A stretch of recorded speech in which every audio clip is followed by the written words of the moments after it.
जय हिंद दोस्तों। आप सभी का कुमार क्लासेस पर स्वागत है। आइए आज हम देखते हैं कि नॉर्मलता किसे कहते हैं। तो आज हम नॉर्मलता देखेंगे। तो देखो नॉर्मलता क्या होती है।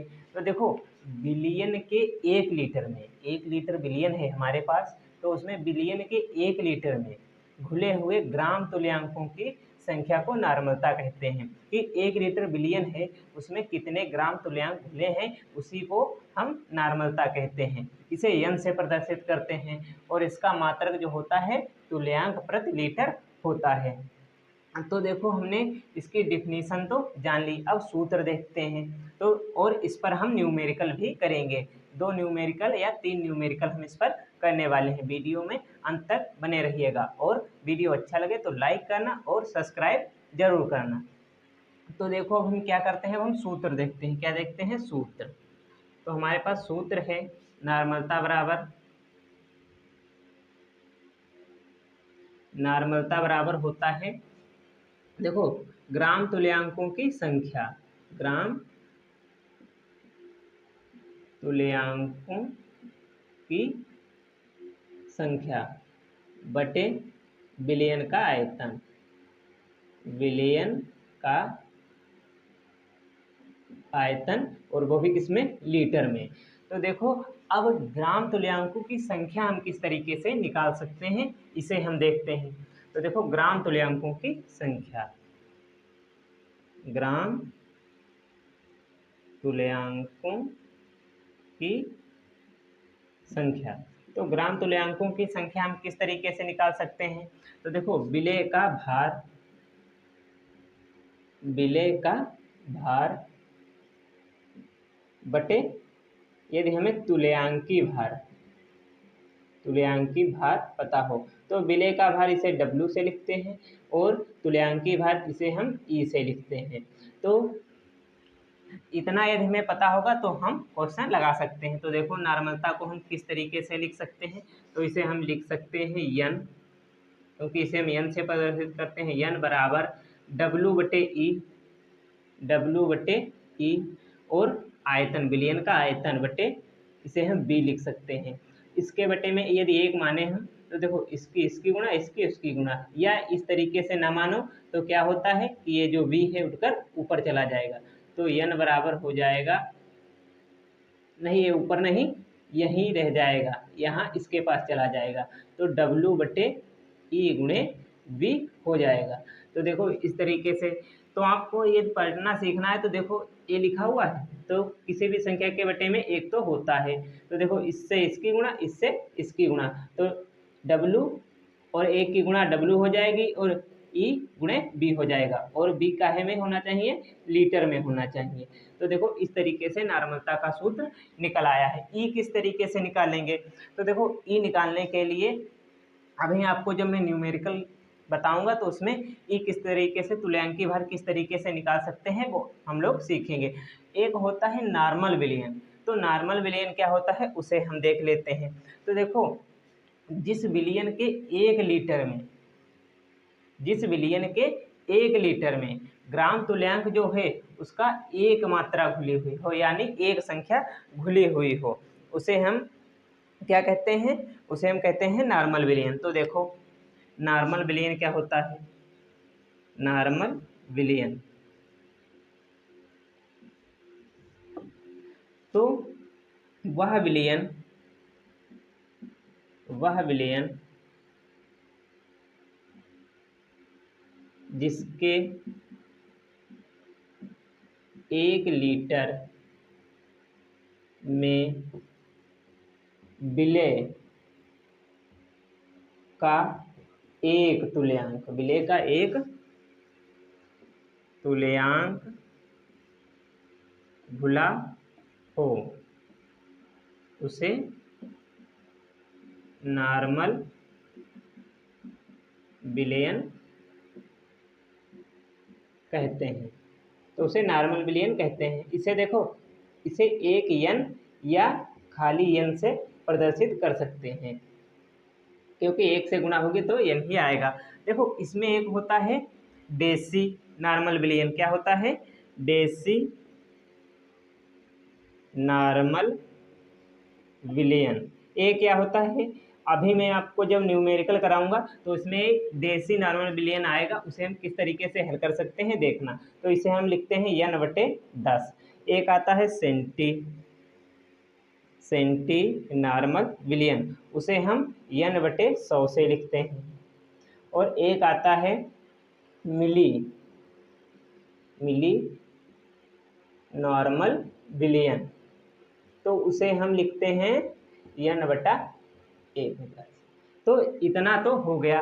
अब इस पर हम न्यूमेरिकल करते हैं। यदि आप चाहो तो स्क्रीनशॉट ले सकते हो। न्यूमेरिकल करेंगे तो उसमें आपको पता चलेगा कि हम किस तरीके से इसे लगा सकते हैं। तो देखो अब हम न्यूमेरिकल को लगाते हैं। देखो हमारे पास क्वेश्चन आ चुका है। तो क्वेश्चन क्या है, 4 ग्राम NaOH को जल में घोलकर विलयन का कुल आयतन 450 ml, नहीं यहाँ पर है 250 ml दिया गया है। विलयन की नॉर्मलता ज्ञात कीजिए। तो यहाँ पर हमें सबसे पहली बात सूत्र लिखना है। यदि आप सूत्र लिखेंगे तो सूत्र क्या है हमारे पास, n बराबर W गुणे यदि ml में है, देखो वहाँ पर ml में दिया हुआ है, उसे लीटर में हम बदल लेंगे। तो E गुणे V, और V काहे में रखना है, लीटर में। यदि आपको इसी तरीके से n बराबर W/E, यदि लीटर में नहीं रखना है, यह 250 पूरा लिखना है, तो यहाँ पर देखो 250 यदि हम पूरा लिखेंगे तो B, और 1000 से ऊपर यदि इसके बटे में आएगा तो ये ऊपर चला जाएगा। तो इस तरीके से हम सूत्र लिख सकते हैं। तो देखो यदि ml में लिखेंगे तो ये सूत्र, ml में A, और लीटर में लिखेंगे तो A वाला सूत्र लिखेंगे। तो देखो हमें W ज्ञात करना है। तो NaOH विलय का भार निकल आया, इसे हम क्या कहते हैं, विलय का भार। विलय का भार क्या है, स्मॉल w। विलय का भार कितना है हमारे पास, 4 ग्राम दिया हुआ है। अब विलय का भार निकल आया। अब आयतन देखो दिया हुआ है, जल में घोलकर विलयन का कुल आयतन, विलयन का आयतन। आपको ये समझ में आता है विलयन विलय क्या होता है? तो देखो इसे मैं बता दूं तो विलय प्लस विलायक बराबर विलयन बनता है। तो देखो एक किस तरीके से बनता है, विलय क्या होता है। तो जैसे एक उदाहरण लें, यदि एक गिलास में पानी लिया हमने, 250 ml पानी लिया और इसमें चीनी की कुछ मात्रा घोल देते हैं, तो वो एक विलयन बन जाता है। तो देखो जो घोला जाता है यानी चीनी घोली गई तो वो क्या हो गई, विलय हो गई, पानी में विलय हो जाती है। और विलायक किसे कहते हैं, जिसमें घोली जाती है चीनी, जिसमें घोली जाएगी। ये मैं उदाहरण बता रहा हूँ, तो उसे विलायक कहते हैं। और जो बनकर तैयार होता है उसे विलयन कहते हैं। तो देखो 250 ml में NaOH कितना, 4 ग्राम घोला गया, इसीलिए इसे हम विलय कहते हैं। तो देखो विलयन का आयतन कितना दिया हुआ है, 250 ml। तो ये 250 ml दिया हुआ है। यदि हम इसे लीटर में कन्वर्ट करें तो 1000 से भाग देंगे। तो 1000 से जब भाग देंगे तो देखो 0 से 0 कैंसिल, 1 0 कैंसिल, दशमलव यहाँ आया, 1 0 कैंसिल, दशमलव यहाँ आ गए। तो 0.25 लीटर, 0.25 लीटर हमें मिल चुका है। तो देखो हमें बी भी मिल गया। अब हमें ई निकालना है। तो ई इसे क्या कहते हैं, इसे हम कहते हैं तुल्यांकी भार। इसे क्या कहते हैं, तुल्यांकी भार। और एक इसका तुल्यांकी भार होगा ये NaOH का, यानी विलय का तुल्यांकी भार, विलय का तुल्यांकी भार, इसे ई कहते हैं। विलय का तुल्यांकी भार किस तरीके से निकालेंगे, तो देखो अणुभार, किसका अणुभार, विलय का अणुभार। ए किसका अणुभार है, इसमें होता है, देखो विलय का तुल्यांकी भार निकालने के लिए विलय का जो अणुभार लिखेंगे, और विलय दिया हुआ है हमारे पास, यानी NaOH दिया हुआ है, NaOH दिया हुआ है, तो इसकी अम्लता या क्षारकता होनी चाहिए। अम्लता या क्षारकता या संयोजकता भी होती है या लवणता भी होती है। तो देखो इसमें अम्लता है या क्षारकता है,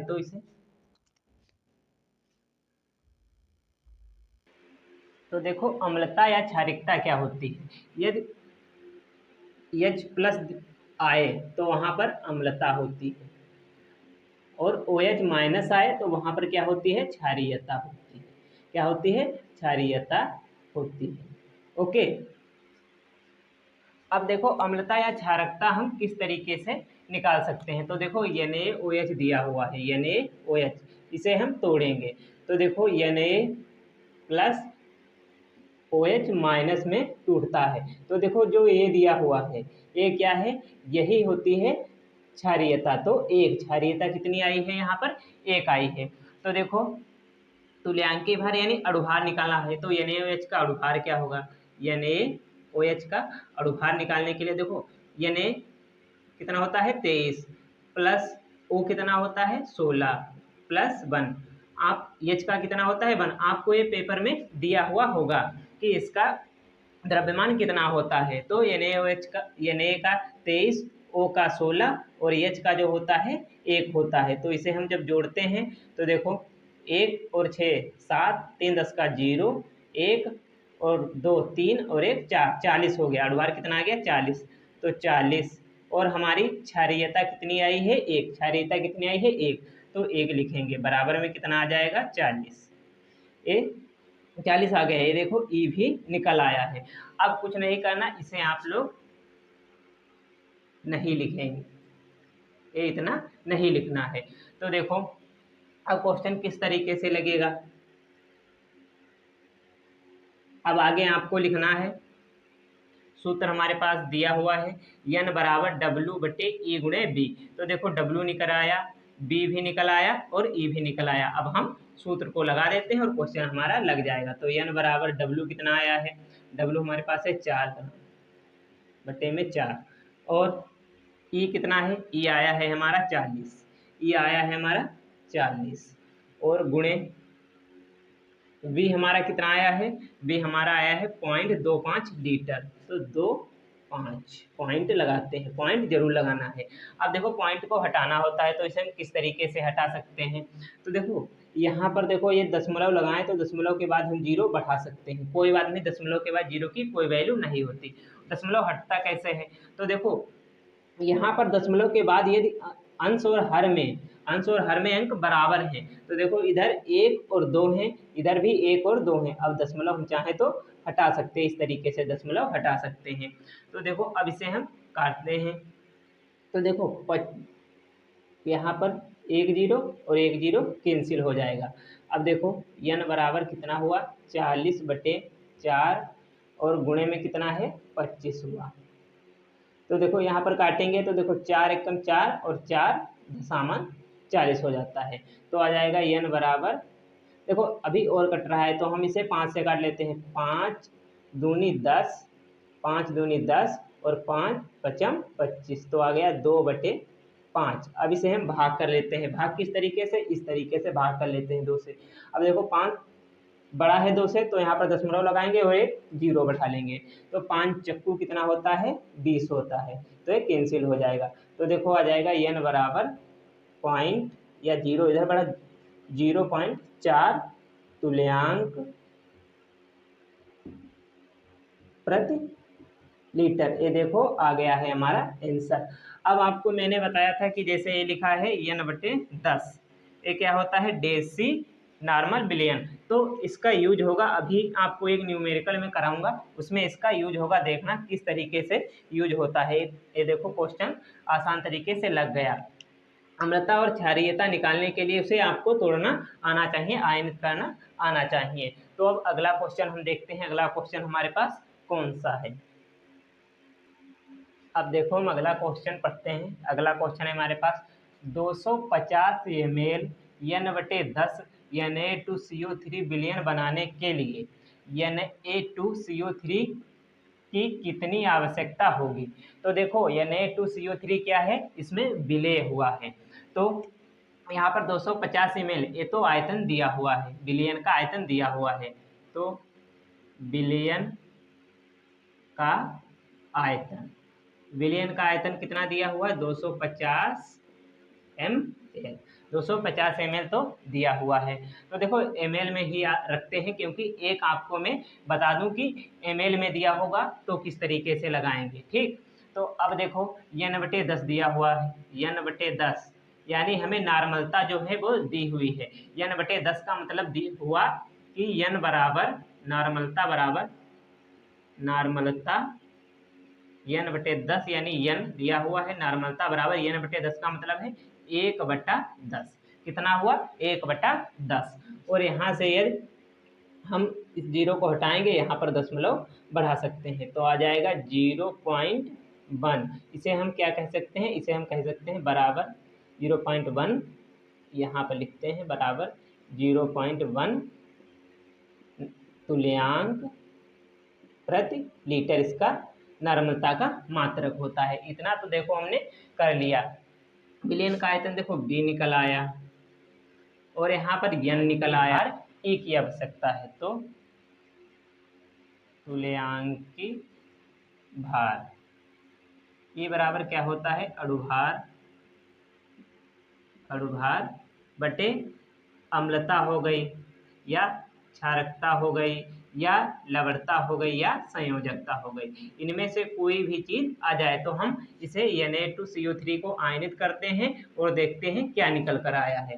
तो Na2CO3 को आयनित करेंगे तो Na plus CO3 double minus में टूटता है। तो ये 2 दिया हुआ है, यहाँ पर आ जाएगा। क्यों? क्योंकि यहाँ पर 2 माइनस है, यहाँ पर 1 है, तो यहाँ पर भी 2 हो जाएंगे। इसकी और इसकी गुणा होती है, देखो 2 हो गए। तो यहाँ पर 2 निकल कर आ चुका है। तो यहाँ पर इसकी अम्लता, क्षारीयता या लवणता या संयोजकता क्या हो जाती है? 2 हो जाती है। तो यहाँ पर 2 आ जाएगा। अब की बार हमें 2 रखना पड़ेगा। तो देखो क्या करते हैं, तुल्यांकी भार ई के लिए अब अणुभार हमें ज्ञात होना चाहिए। तो अणुभार के लिए क्या करते हैं? Na2CO3। तो देखो अणुभार हम निकालेंगे तो Na2 यानी 23, Na का कितना? 23 गुणे 2 हो जाएगा, प्लस C का 12 प्लस O 16 गुणे 3 हो जाएगा। तो देखो 23 दूना 46 हो जाएगा, प्लस 12 हो जाएगा, 16 त्याएँ 48 हो जाएगा। अब इसे हम जोड़ते हैं तो देखो 8 और 2 10 और 6 16 का 1 6 यहाँ से लगा 1 4 और 1 5 और 4 9 और 1 10 हो जाएगा 106। कितना निकल कर आया? 106। तो अणुभार 106 बटे 2, यहाँ पर देखो 2 है तो 2 निकल कर आ गया। तो 2 एक कम 2 और 2 पंचे 10 होता है, और 2 त्याएँ 6 होता है। तो ये बराबर कितना आया? 53। ये बराबर हमारा आ चुका है 53 आ गया है। अब देखो हम क्या करते हैं, अब हम इस क्वेश्चन को यहाँ अब सूत्र लिखते हैं। सूत्र हमारे पास दिया है, देखो सूत्र होता है n बराबर, आप चाहो तो इसे भी बदल सकते हो। तो इसे बदलोगे किस तरीके से बदल सकते हो? 250 दिया हुआ है तो 250 बटे 1000 जब करोगे तो इससे 1 कैंसिल और 2 जीरो, तो यहाँ पर दशमलव, तो बराबर में आ जाएगा 0.5 लीटर। तो लीटर में ही अब हम रखते हैं। तो n बराबर क्या होता है? W बटे ई गुणे V। तो हमें देखो W तो इस बार निकालना ही है। क्यों? Na2CO3 की कितनी आवश्यकता होगी, यानी W निकालना है। तो W निकालना है तो ये जो इसके बटे में है ये इसके गुणे में आ जाएंगे, तो इसके गुणे में आ जाएंगे। तो हम लिख सकते हैं n गुणे ई गुणे V बराबर W। तो इतना हम लिख सकते हैं। तो इतना हमने लिख दिया है। अब देखो क्या करते हैं, तो W बराबर है n गुणे ई गुणे V। अब इसमें मान रखते हैं और हमारा आंसर निकल आएगा। n हमारे पास कितना दिया हुआ है? n नॉर्मलता दी हुई है 0.1 गुणे ई हमारे पास कितना है? 53 है। ई कितना है? 53 है। गुणे बी कितना है हमारे पास? 0.25 लीटर, 0.25। अब इसकी गुणा करते हैं और आंसर निकल कर आ जाएगा। तो गुणा किस तरह से होगी, देखो 0.1 और यहाँ देखो 25 त्याएँ कितना होता है? 25 त्याएँ 75 का 5, यहाँ से लगे हमारे पास 7, तो 7 आंसर लग गए। और देखो 25 पंचे कितना हो जाता है 125, और 125 में यदि हम 7 जोड़ेंगे तो कितना हो जाएगा 132। 132। अब यहाँ पर दशमलव कहाँ लगेगा, तो 1 और 2, 2 अंक के बाद दशमलव लग जाएगा। और जब हम इसकी 1 से गुणा करेंगे तो वही संख्या आ जाती है 1 3 2 5। अब दशमलव कहाँ लगेगा, तो देखो 1 पॉइंट इधर है तो 1 अंक इधर गिनेंगे, 1 1 और 1 2 यानी 3 हो जाएगा, 1 2 3। तो 1 2 3 के बाद यहाँ पर दशमलव लग जाएगा, तो ये ग्राम में आ जाएगा। तो हमारे पास आंसर आ चुका है W बराबर 1.325 ग्राम। आप इस तरीके से क्वेश्चन लगा सकते हैं। यदि वीडियो अच्छा लगा हो तो लाइक जरूर करें और चैनल को सब्सक्राइब करें और ज़्यादा से ज़्यादा शेयर करें। Thank you.